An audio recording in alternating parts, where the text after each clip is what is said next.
In this video, we're going to add 2 rounds to the Smith & Wesson Shield 9mm magazine. This conversion will only work in the 9mm, and it will work in both the 7 and 8 round magazines. So let's put our safety glasses on before we get started. And we'll need a punch or something like it to depress that little locking tab on the bottom and slide the magazine forward. Keep your thumb over the end of the magazine so the spring doesn't come flying out with the rest of the parts. And you can take out the follower, spring, lock plate, and base and set them aside.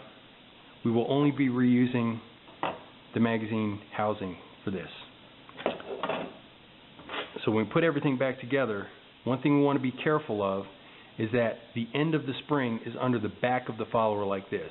And when you assemble it, be sure to get that end of the spring in the corner here under the back, all the way to the back, so that when the spring assembles, the front of the spring contacts that flat surface in there underneath the bottom of the follower. It's possible, if you assemble it blind or if you're not careful, that the spring can hang up here on the front of the follower, and then you won't get the capacity because the follower won't go all the way to the bottom of the magazine. So just make sure you get it all the way to the back, and it should go together just fine. So just insert the follower into the bottom of the magazine, take the spring all the way back, and push the follower into the magazine.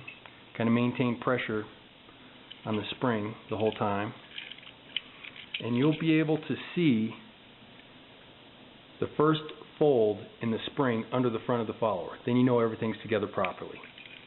Then we just need to press the spring into the magazine and then slide the extension on and push the extension down and forward, and it locks into place. Again, we can verify that the spring, that top fold in the spring, is under the bottom of the follower. You should be able to see it right there. That looks good. So as long as that is in properly, you should be able to take 9 rounds in this 7 round magazine. There we go. And after assembly, you should have some extra space in that magazine, just like this. Everything looks good. Now the first time you put it together, it may be a little tighter. When everything seats in there, it'll get a little easier. Just want to make sure it fits the firearm, and we're done.